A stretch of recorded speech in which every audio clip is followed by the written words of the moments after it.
अंदाज नया, माध्यम नया, पॉलिटिक्स वाला।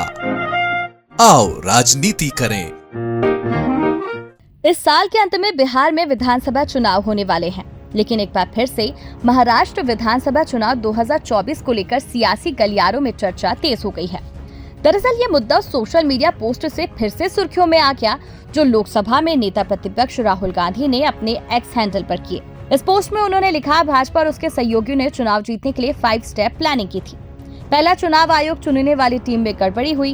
दूसरा, वोटर लिस्ट में नकली नाम जोड़े गए। तीसरा, वोटिंग का आंकड़ा जानबूझकर बढ़ाया गया।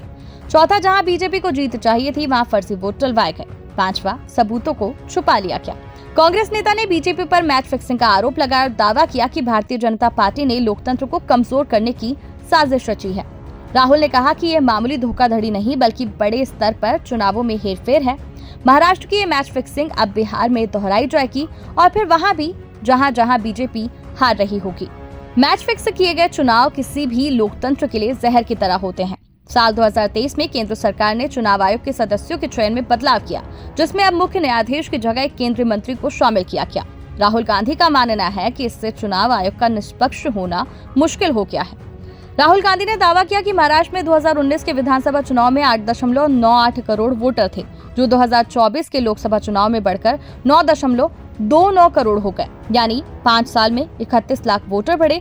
लेकिन अगले 5 महीने में जो नवंबर के विधानसभा चुनाव से पहले थे, ये संख्या और बढ़कर 9.70 करोड़ हो गई, जो 41 लाख ज्यादा है। इस मामले में चुनाव आयोग ने कहा कि वोटरों की संख्या इसलिए बढ़ी क्योंकि ज्यादा युवा वोट डालने लगे और नए वोटरों को जोड़ने के लिए अभियान चलाया गया।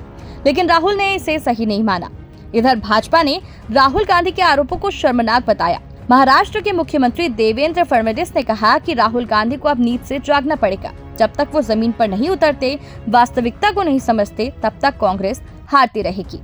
ये मतदाताओं का भी अपमान है जिन्होंने लोकतंत्र के तहत वोट दिया। दरअसल लोकसभा चुनाव में विपक्षी गठबंधन इंडिया ने महाराष्ट्र में धमाकेदार जीत दर्ज की थी, लेकिन कुछ महीने बाद आए विधानसभा चुनाव के नतीजे कांग्रेस, उद्धव सेना, पवार गुट को बड़ी हार का सामना करवा दिया। लोकसभा चुनाव में विपक्षी दलों की एकता ने बीजेपी को झटका दिया था, तो वहीं विधानसभा चुनाव के नतीजों ने विपक्ष की उम्मीदों पर पानी फेर दिया। बता दें, 20 नवंबर को महाराष्ट्र विधानसभा की 288 सीटों पर वोटिंग हुई थी। 23 नवंबर को नतीजे आए थे। महायुति को 230 सीटों पर जीत मिली। इसमें भाजपा ने 132, शिवसेना एकनाथ शिंदे ने 57, एनसीपी अजीत पवार ने 41 सीट जीते थी। वहीं कांग्रेस के नेतृत्व वाला महाविकास अघाड़ी 46 सीटों पर सिमट गया। शिवसेना उद्धव गुट को 20, कांग्रेस को 16, एनसीपी शरद पवार के हिस्से 10 सीटें आई। 2 सीटें सपा ने जीती, 10 सीटें अन्य के खाते में गई।